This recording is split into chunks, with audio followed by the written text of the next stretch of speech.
días. ¿Ya están celebrando el Día del Cariño? Todavía no.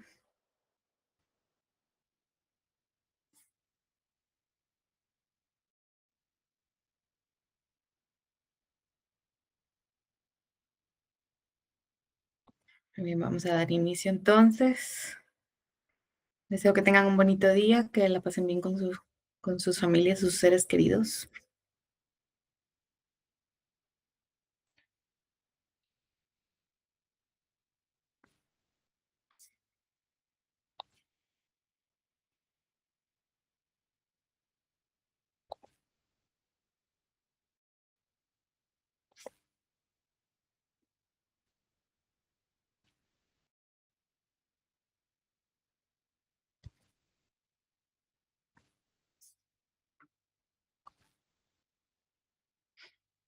Muy bien, ¿pueden ver la pantalla que les estoy compartiendo?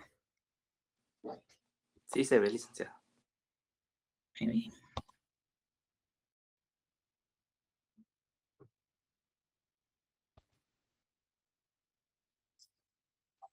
Muy bien. Con fines de grabación, hoy es 14 de febrero del año 2026 y son las 10 horas con 30 minutos. Vamos a dar inicio a la segunda clase de Maestría de Derecho Administrativo 1 y el tema del día de hoy, pues es la evolución del Estado y su impacto en la administración pública. Entonces, ¿cuál es el objetivo de la clase de hoy? Pues analizar, ¿verdad?, los modelos históricos em, perdón, vamos a ver.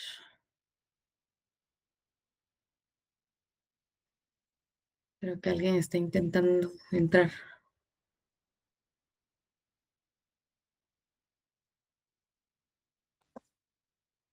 Ahí está. No había iniciado a grabar, disculpen.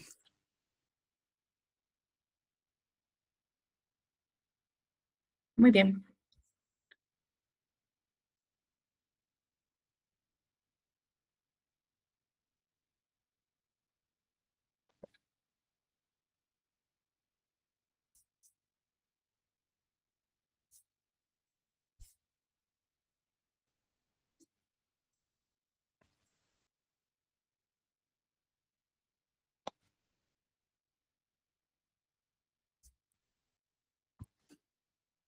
Disculpen.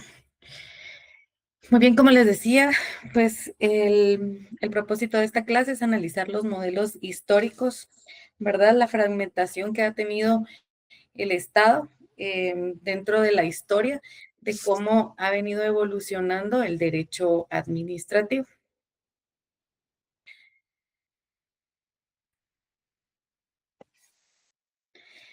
Entonces, al analizar la importancia de este estudio histórico, podemos ver, ¿verdad?, de que es indispensable comprender la configuración contemporánea bueno, la transición que ha tenido el Estado de este derecho administrativo para hacer una comparación con nuestro derecho administrativo contemporáneo. La administración pública, recordemos que no surge de manera espontánea ni neutra, ¿verdad? Sino que es un producto de procesos históricos, pero también políticos y también sociales, ¿verdad? Que han redefinido progresivamente el ejercicio del poder. Debemos de entender que cada modelo de Estado ha generado una forma distinta en la administración que se ha realizado en ellos y por ende el modelo específico de la juridicidad administrativa. En ese sentido, debemos de comprender que el derecho administrativo es el resultado de una transición histórica desde un poder absoluto hacia un poder constitucionalizado y controlado jurídicamente. En las diapositivas únicamente voy a poner puntos centrales y para darles más o menos ideas de las preguntas que yo voy a enviar para los parciales y los exámenes, durante la clase o al finalizar la clase les voy a hacer algunas preguntas o tengo pues algunas preguntas preparadas, igual que en la clase anterior, para que ustedes puedan tomar nota y pues parte de esas preguntas serán las que yo enviaré como para darles ahí un poco de ayuda al respecto. Entonces, quiero contarles de que la función administrativa moderna comprende el tránsito que ha tenido esta evolución histórica dentro del derecho administrativo. Entonces, si hablamos de un poder absoluto, de un estado absoluto, significa que es un poder personal y el poder personal se ha transferido a un poder institucional. De una discrecionalidad se ha transferido a una absoluta legalidad y de la autoridad sin límites, que fue por ello una de las causas por las cuales se creó el derecho administrativo, pues transitamos a un poder garantista, ¿verdad? Los modelos históricos del Estado y que el derecho administrativo pues ha tenido son estos cuatro: el Estado absoluto, el Estado liberal de derecho, el Estado social y el Estado constitucional. A ver, ¿alguien me puede decir de qué se trata el Estado absoluto?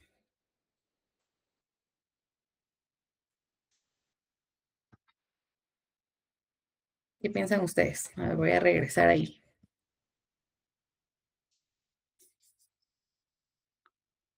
¿Estaré sola en esta clase o no? El Estado absoluto, bueno, es una dictadura prácticamente, doctora.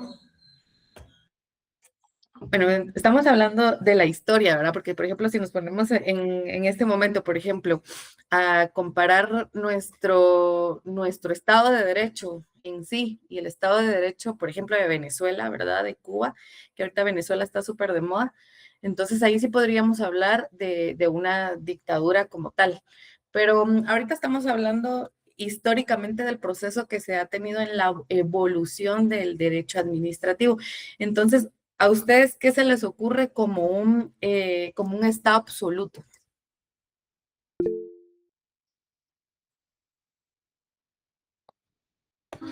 Buenos días, maestra. Fíjese que en realidad no es lo que yo pienso, sino lo que estaba leyendo en este momento. Y para hacer referencia a lo que leí, dice que el Estado absoluto se refiere a aquel en el que el rey gobernaba sin ninguna restricción y que esto lo hacía justificado su autoridad, según él, por derecho divino, Ujú.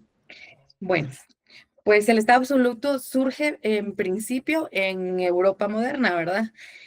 Como respuesta a una fragmentación política de un feudalismo previo a, por ejemplo, lo que es la monarquía. Pero entonces, esta evolución en Europa, en aquella época, Europa moderna, ¿verdad? Surge propiamente con el monarca, que él fue el que tuvo la concentración total del poder. Entonces, sus características principales son estas: la concentración total del poder en una sola persona, ¿verdad? En el monarca. La ausencia de la división de poderes. Es decir, en el monarca se concentraba todos los poderes, se concentraba la creación de decretos, la creación de las famosas cartas que se hacían en aquella época con el fin de consagrar principios, garantías, algunos derechos, ¿verdad? Que él consideraba, o también de negarlos, como por ejemplo, ¿verdad? Con los médicos. En esa época, muchas veces a los médicos había que darles un tipo de licencia y si él no autorizaba esa licencia, ellos no podían entrar a hacer la práctica de su profesión. Otra es la inexistencia, otra de sus características principales es la inexistencia de derechos fundamentales efectivos.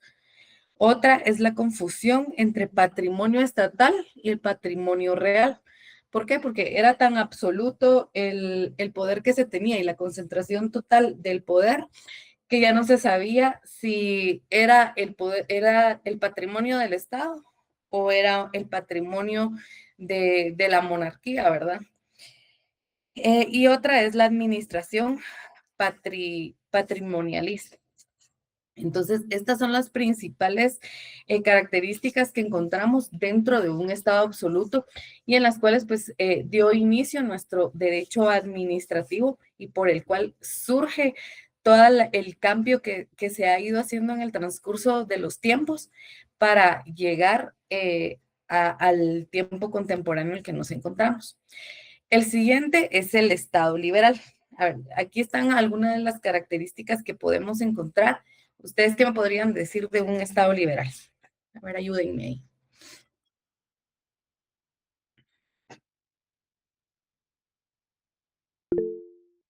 Sí, díganme, ayúdenme.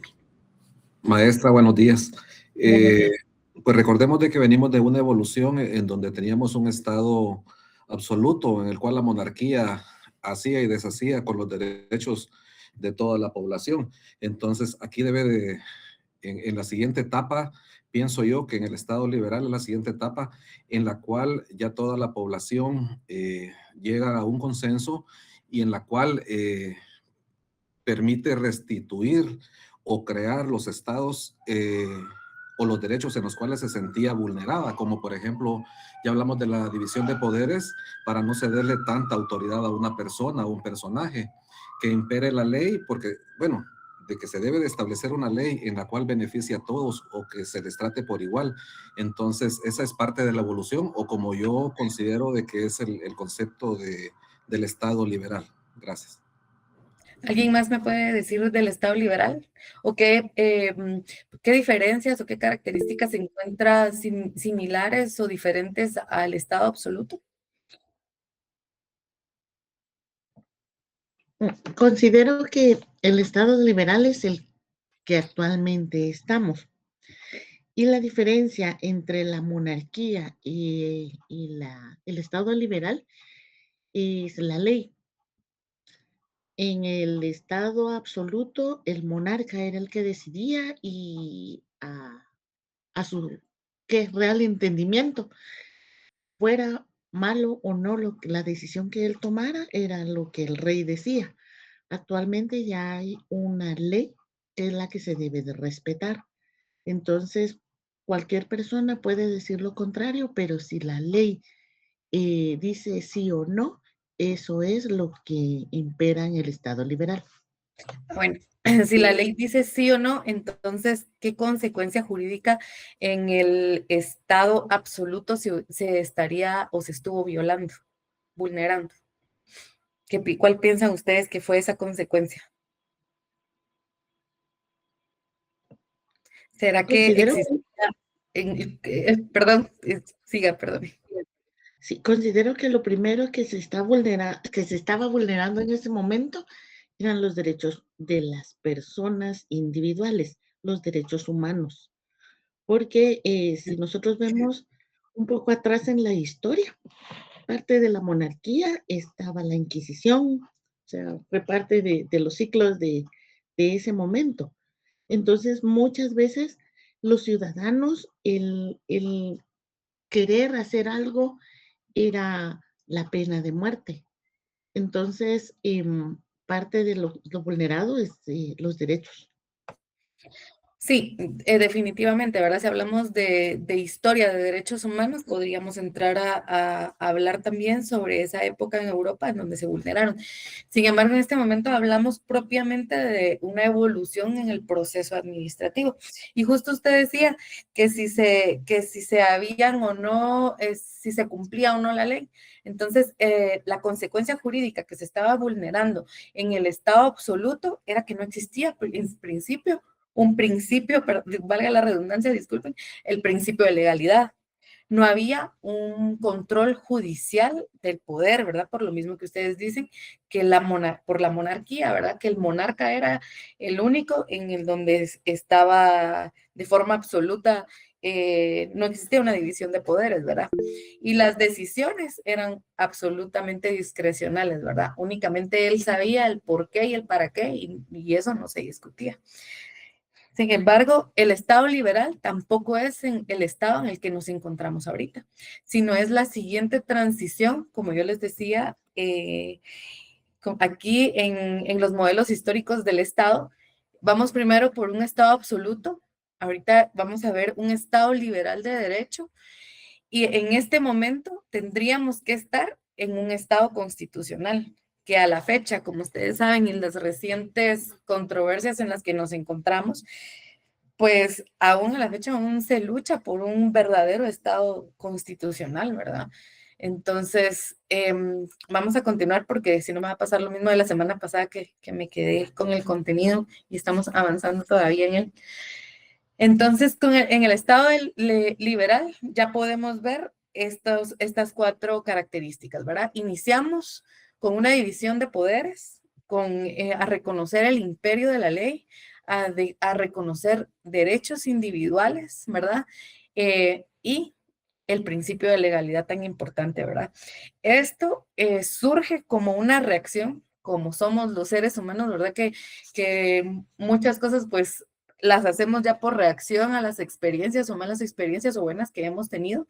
Entonces, este Estado liberal es una reacción al absolutismo, impulsado por las revoluciones burguesas de los siglos, 17 y 18, en donde pues figuraron como principales protagonistas Inglaterra, Estados Unidos y Francia, ¿verdad? Entonces, sus objetivos centrales, ¿cuáles son? La división de poderes, como ya les he dicho, el imperio de la ley, los derechos individuales, el principio de legalidad, el reconocimiento, ¿verdad? En lo que les decía de los derechos individuales, al final, para la licenciada que me habla, este sería el momento clave en donde podemos decir que se reconoció un derecho humano como individual, ¿verdad? Y el control judicial de la autoridad. Todo esto dentro del proceso administrativo que se realiza. Entonces, específicamente aquí nace el principio de legalidad administrativa, que es el eje central del derecho administrativo que hoy en día tenemos, ¿verdad? De nuestro derecho administrativo moderno.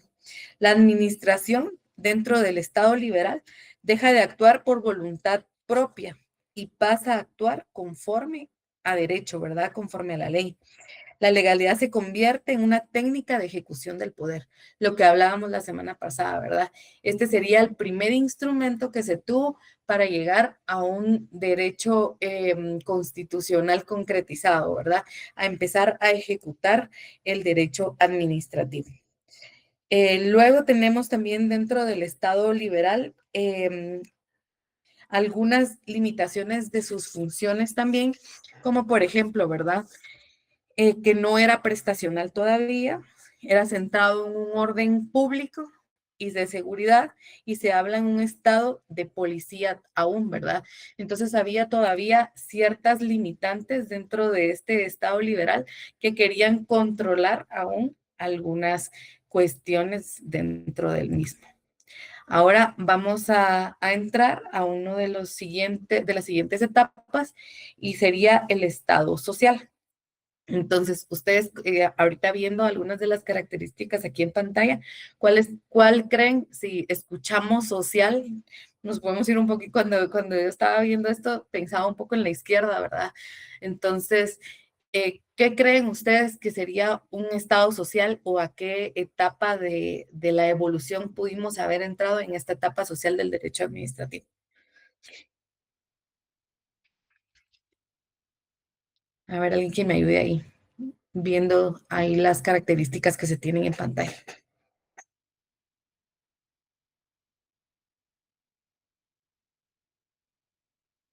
No, nadie me va a ayudar.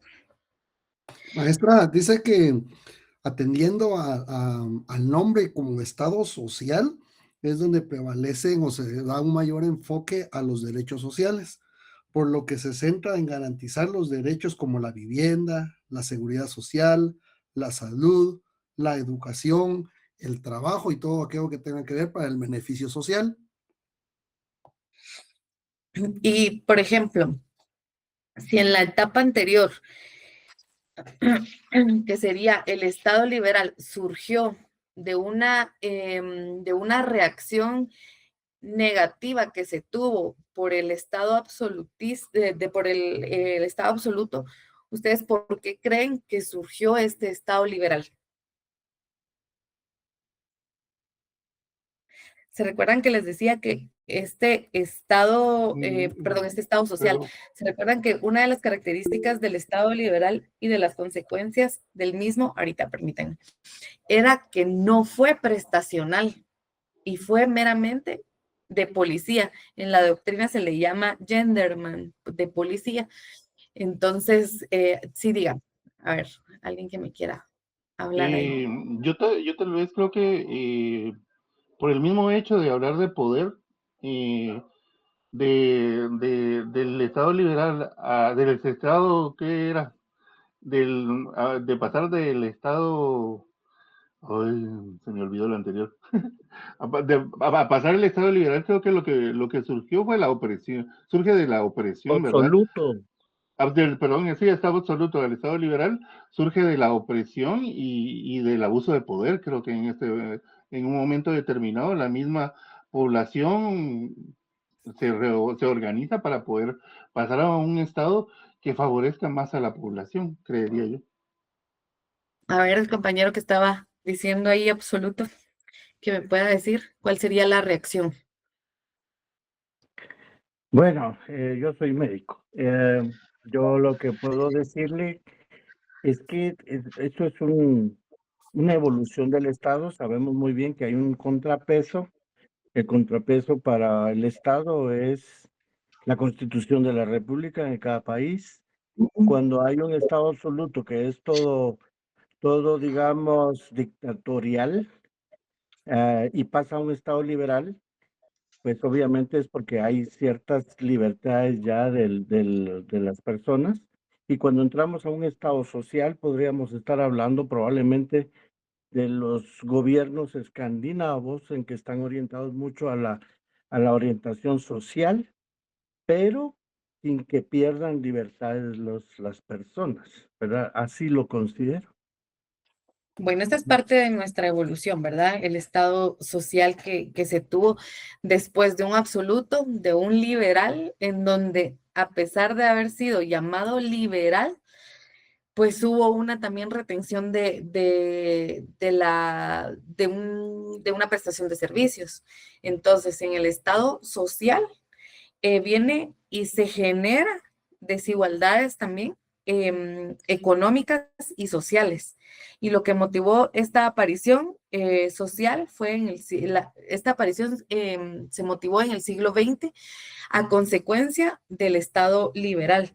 Y a pesar de haber intervenido de forma económica, prestando servicios públicos, aún se dice dentro de la doctrina que sí generó profundas desigualdades económicas y sociales. ¿Por qué lo creen ustedes? Si fue el primer momento en la historia en donde hubo una prestación de servicios públicos, seguridad social, educación pública, regulación laboral, ¿por qué consideran ustedes que aún generó profundas desigualdades económicas y sociales?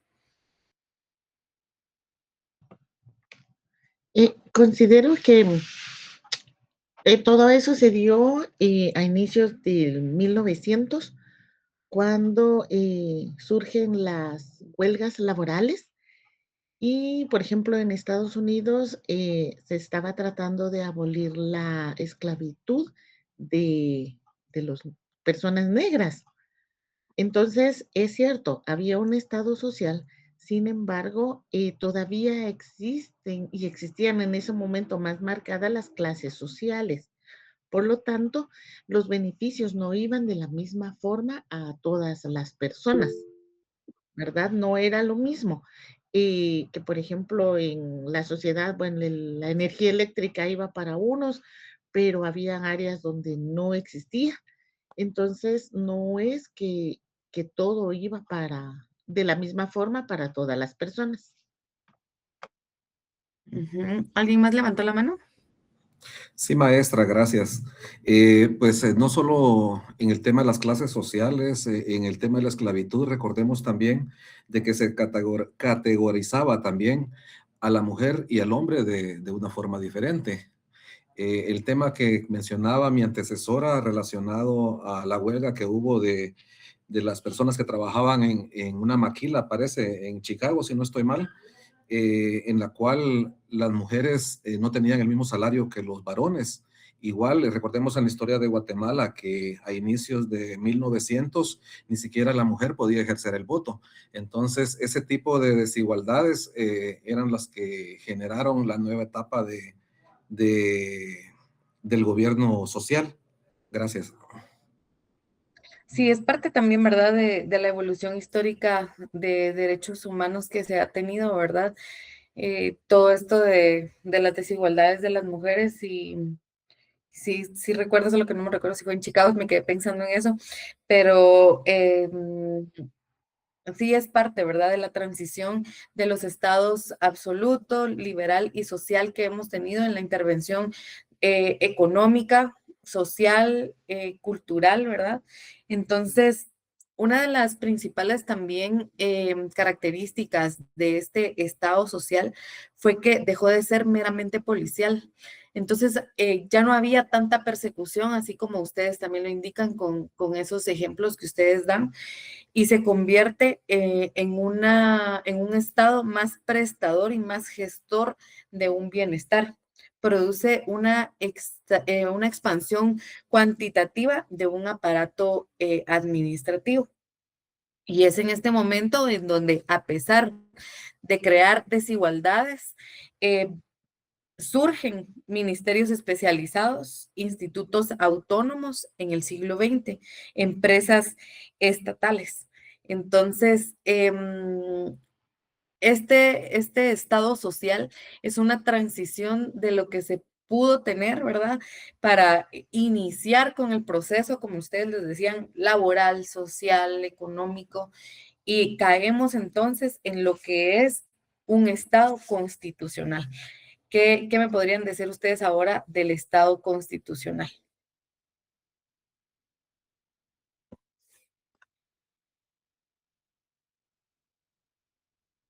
¿Qué podemos hablar del estado constitucional que es en el que nos encontramos hoy en día? Sí, licenciada Valerie. Gracias, maestra. Pues como una generalidad le puedo mencionar de que se debería o fue una de las necesidades como parte de la evolución el que se tenía que jerarquizar esa cadena de autoridad que cada una de las leyes deben de tener en un sistema democrático en donde el Estado esté organizado respetando las leyes. Entonces, me imagino de que a nivel constitucional a eso se refiere, ¿verdad? De que debe de existir una ley primaria en la cual se garantice el tema relacionado a los derechos humanos y de esa se derivan todas las demás, ¿verdad? Entonces, constitucional en la cual se deben de respetar especialmente la división de los poderes y sobre todo en la cual se debe de manejar un Estado de Derecho en el cual existan pesos y contrapesos y que existan diferentes instituciones que garanticen ese modelo de gobierno y de estabilidad jurídica que deben de tener los estados democráticos. Pienso, maestra, gracias. Sí, para usted, ¿qué es un estado qué sería, deme un ejemplo de pesos y contrapesos? Por ejemplo, la Corte de Constitucionalidad no permite de que el organismo ejecutivo pueda disponer o tomar algún tipo de decisión que afecte a toda la población. El organismo legislativo no puede emitir una ley que vaya en contra de los intereses de la mayoría de la población o que el organismo judicial, a través de una disposición de un juez de cualquier categoría, de primera instancia, de alguna sala de apelaciones X o Y, pueda intervenir, por ejemplo, con un proceso democrático, por ejemplo. Entonces, estas instituciones deben de ejercer un poder que no le permita a otro ente de gobierno poder extralimitarse de las facultades que le competen. Sí, exacto. Es por ello, ¿verdad?, que se da la división de poderes, ¿verdad? Y el propio control del poder para generarles este peso y estos contrapesos del poder, ¿verdad? Para poder balancear un poco y que no exista otra vez un poder absoluto, ¿verdad? Sino equilibrado de nuestro Estado constitucional de derecho, ¿verdad? Entonces, el Estado constitucional representa la fase más avanzada de la juridicidad del poder, ¿verdad? Y la Constitución deja de ser un simple documento, como en el pasado una carta magna, un decreto, y pasa a ser un documento político que adquiere una fuerza normativa directa, ¿verdad? Y en este caso, pues en el nuestro, la principal, ¿verdad? En nuestra Constitución es en donde basamos nuestro Estado de Derecho, en nuestro Estado, que es un Estado constitucional, ¿verdad? Esto implica que toda actuación estatal, incluida el derecho administrativo, debe ajustarse a la Constitución, ¿verdad? ¿Qué pasaría si una norma o no se ajusta a nuestra Constitución? ¿Qué creen ustedes que podríamos hacer? Declarar inconstitucionalidad. ¿A través de qué se declara? ¿Quién declara la inconstitucionalidad de la norma? Creo que pueden ser dos abogados. Bueno, hay algunos requisitos para hacerlo. La propia ¿Sí, Corte. licenciado Alvin? La Corte de Constitucionalidad. Sí, y ahí usted me está dando el procedimiento de cómo se plantea ante la Corte, ¿verdad? ¿Ustedes cuáles creen que pueden ser entonces las características principales de un Estado constitucional? La supremacía constitucional, ¿verdad? Como lo dice la diapositiva, que es nuestra ley suprema. El control constitucional, que es lo que ejerce prácticamente la Corte de Constitucionalidad, ¿verdad? Al emitir este tipo de inconstitucionalidades en leyes, en casos concretos. Por ejemplo, yo recuerdo, ¿verdad? Que en el año, yo creo que la ley contra el femicidio es del año 2008. ¿Alguien me ayuda? ¿Sí? ¿Se recuerdan de qué decreto es?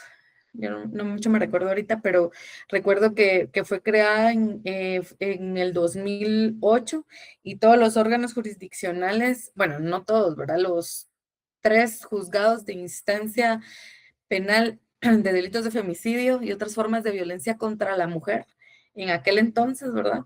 Y el tribunal igual del juzgado, el tribunal, perdón, de sentencia penal, igual de delitos de femicidio, porque ahora me parece que tiene otra tipificación el, el órgano jurisdiccional. ¿Sí, licenciada Ana María? Delitos de feminicidio y violencia contra la mujer. El término Es la- feminicidio no lo utilizamos en Guatemala, que me Perdón, parece que feminicidio. en México Es se utiliza feminicidio. muchísimo, pero nosotros utilizamos femicidio, ¿verdad? Femicidio, ajá, Entonces, es femicidio y violencia sí, contra la mujer. Y el sí, decreto pero es 2008. 20, ¿cómo? El decreto es el 22/2008. Sí, ¿verdad? 22-2008. Pues recuerdan aquella época que los juzgados iniciaron un 1 de septiembre del año 2009, pero empezaron ya, bueno, es que ahorita es totalmente distinto el procedimiento porque de hecho ahorita les ampliaron la competencia a estos juzgados, por eso es que ya no tienen el mismo nombre de dependencia. Sí tienen el principio, pero creo que ahora son también contra delitos sexuales y otros, algo así. Entonces, en aquel entonces, tampoco los juzgados de femicidio escuchaban a primera declaración, sino lo hacía un juzgado a instancia penal común y ya con el auto de procesamiento remitían al juzgado de femicidio para ya el control jurisdiccional, ¿verdad? para revisiones, ya para el acto conclusivo en sí, para la etapa intermedia, para conocer etapa intermedia. Entonces, en aquel tiempo se plantearon varias inconstitucionalidades a través de esta ley, porque el juzgado de femicidio no era un juzgado especial, de foros especiales, ¿verdad? Tal y como lo prohíbe la ley, era un juzgado desigual, ¿verdad? En aquel momento. Y pues para todas las personas que sí protegemos como los derechos humanos de tanto de las mujeres como de todos, pero pues al final en ese momento se pensó en proteger el derecho más vulnerado y en ese momento pues era el de la mujer, ¿verdad? Y pues en muchos casos pues aún lo sigue siendo y en otros pues también se vieron muchos casos. Recuerdo que había un caso en donde la señora denunció y había sido el auto de procesamiento ligado había sido ligado a proceso por tentativa de femicidio. Y cuando el INASIF lleva todos los dictámenes físicos de ella, ¿verdad? Médicos de ella, ella lo único que tiene eran marcas de que estaba quemada del sol, o sea, marcas de calzoneta, ¿verdad? De traje de baño. Entonces, recuerdo que la jueza en esa época envió de oficio ¿cómo se llama? A hablar con la defensa pública, porque era una persona de la defensa pública que llevaba este caso, para hacer la reforma del auto de procesamiento y de forma inmediata dar medidas sustitutivas a la persona. Entonces, sí se vulneraron muchos derechos, ¿verdad? Y recuerdo que hubieron varias inconstitucionalidades y sí se lograron hacer unas. De hecho, recuerdo que en el 2016, cuando estaba estudiando una maestría, de derecho no eran derecho constitucional, sí planteamos como en el último curso, planteamos una inconstitucionalidad de la norma de Corte de Constitucionalidad y sí se ganó ¿cómo se llama? El recurso que nosotros, ¿verdad? Lo que nosotros presentamos en ese momento, perdonen, es que ando pendiente que, disculpen, mi hijo está en el hospital ahorita, disculpen. Entonces, presentamos esa inconstitucionalidad en contra de ese caso en específico y sí se ganó. Entonces, es una forma, ¿verdad? Las inconstitucionalidades que se presentan, es una forma de hacer ese contrapeso, ¿verdad? Que puede ser que el legislativo haya generado, que el órgano jurisdiccional esté generando, entonces sí se puede hacer. Entonces, los rasgos fundamentales de un Estado de constitucionalidad, ¿cuáles son? Los que les decía, ¿verdad? La supremacía constitucional, el control de poder, los derechos fundamentales reconocidos, que es una vinculación directa a estos derechos fundamentales, la aplicación de principios jurídicos. Ya nos fundamos, ¿verdad? En el principio de defensa, en el principio del debido proceso, en ser más garantistas, al conocer, al resolver, al conocer cada expediente, ¿verdad? Entonces, la administración ya no solo debe cumplir la ley, sino también respetar, ¿qué? La dignidad humana, ¿verdad? Porque en la transición anterior, no se respetaba, como ustedes le decían, no habían derechos humanos, sino poco a poco se han ido reconociendo. De hecho, dentro de derecho constitucional, ya en el curso como tal, se estudia mucho de por qué los derechos humanos del hombre se llaman de esa forma, ¿verdad? Y no de las mujeres o de los hombres y mujeres, ¿verdad? Entonces, ha sido una lucha constante durante toda la evolución de este proceso. Entonces, también tenemos la proporcionalidad. Por ejemplo, al principio en un estado absoluto, ¿verdad? Los monarcas decidían lo que ellos realmente querían y ahí se acababa, como ustedes también lo indicaban. Ahora se nos obliga a resolver bajo el principio también de proporcionalidad. Y muchas veces yo he visto resoluciones tanto administrativas como judiciales que verifican, por ejemplo, antecedentes dentro de, por ejemplo, sanciones impuestas a a un contribuyente en sanciones disciplinarias, en procesos, tal vez en procesos administrativos o penales. Y entonces, ¿en dónde quedó el non bis in idem, verdad? ¿Qué significa non bis in idem? Ustedes saben. No me vayan a decir que no. Por ahí lo han visto en derecho constitucional o en teoría del proceso. ¿Saben qué es non bis in idem? ¿Alguien sabe? No. Non bis in idem significa de que si un proceso ya fue juzgado, no se le puede juzgar a la misma persona por el mismo hecho. Entonces, muchas veces yo he visto resoluciones en donde, por ejemplo, como medio de prueba han traído a la vista un desplegado de sanciones realizadas a un contribuyente o a sanciones disciplinarias, y dentro de las resoluciones lo han plasmado. Entonces, lo que se hace con este antecedente es que se alega este principio de non bis in idem, y porque ellos estiman que, por ejemplo, si es la primera vez que han incurrido, por ejemplo, en una falta grave que podrían ser, digamos, por ejemplo, el organismo judicial, que una falta grave la tiene de 1 a 20 días. Voy a poner este ejemplo porque, por ejemplo, en el organismo legislativo es otra cantidad de días y en el Ministerio Público es otra, en el Ejecutivo es otra, pero en el organismo judicial es de 1 a 20 días por faltas graves. Entonces, por una falta grave, por un retraso injustificado o por el abandono de labores parcial o por haber llegado en estado de ebriedad un día, cuestiones así, es de 1 a 20 días. Entonces, la autoridad correspondiente evalúa, ¿verdad?, en proporcionalidad, cuánto sería la sanción a imponer. Pero cuando ellos han traído a la vista estos antecedentes, muchas veces se ha impugnado, y es ahí en donde el órgano jurisdiccional ya, al momento de plantear un ordinario laboral, sí ha declarado la vulneración y ha dejado sin efecto las faltas administrativas impuestas por no haber acatado, por ejemplo, este principio de proporcionalidad, ¿verdad? Otra de las garantías que en este Estado constitucional se debe de respetar, es la igualdad, el debido proceso, y recordar siempre que el derecho se estructura no solo en reglas, ¿verdad?, sino también en principios. Entonces pueden haber muchas reglas, las cuales las norman, por ejemplo, acuerdos institucionales internos.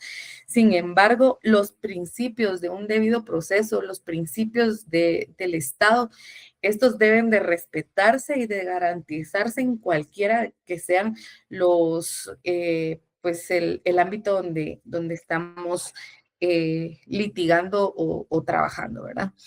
Entonces, vamos a terminar indicando de que pasamos entonces de un modelo absoluto a un patrimonialista, de un liberal a un legalista, de un social a un prestacional y de un constitucional garantista, ¿verdad? Entonces, eso es lo que busca nuestro derecho constitucional, ser garantista de todos sus habitantes en todos los aspectos que este tiene, ¿verdad?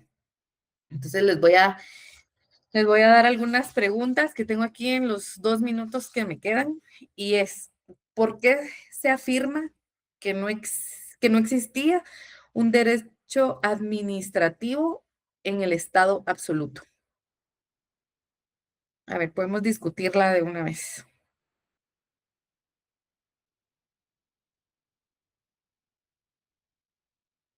Recordemos, ¿verdad?, que sí, licenciado Elvin.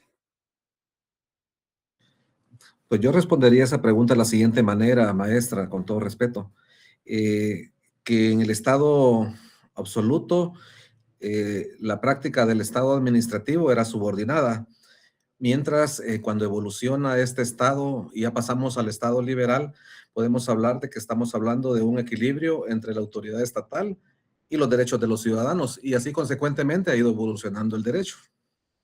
Sí, entonces podemos decir, ¿verdad?, porque el poder no estaba sometido a juridicidad ni a control legal. La administración actuaba como una extensión personal del monarca. ¿verdad?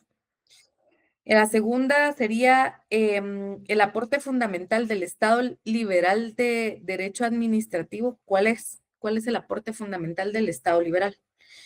Y es la creación del principio de legalidad administrativa, la cual somete la actuación estatal a la ley. Este es el aporte fundamental del Estado liberal al derecho administrativo. Y la tercera sería, ¿qué transforma el Estado constitucional respecto al control del poder administrativo? Y la respuesta sería la supremacía normativa de la Constitución y la aplicación directa de derechos y principios sobre la actividad administrativa. Entonces, para cerrar la clase, recordemos que la evolución del Estado explica el origen del principio de legalidad, la expansión de la administración, el surgimiento de los servicios públicos y el control constitucional del poder. Este sería el resumen de toda la clase y cuál sería la evolución del Estado en la que se explicaría en nuestro derecho administrativo. No sé si ya les enviaron el programa de estudios. Ahí vamos a encontrar la bibliografía. No, doctora. Yo ya lo envié, entonces, bueno, si no, de una vez se los voy a mandar. Entonces, aquí tenía algunas cuestiones que fue lo que ya les dije. Se los voy a enviar. Y entonces con esto terminaríamos. Que tengan un buen día. Espero verlos la siguiente semana. Gracias, que su hijo siga mejor. Buen día. Gracias.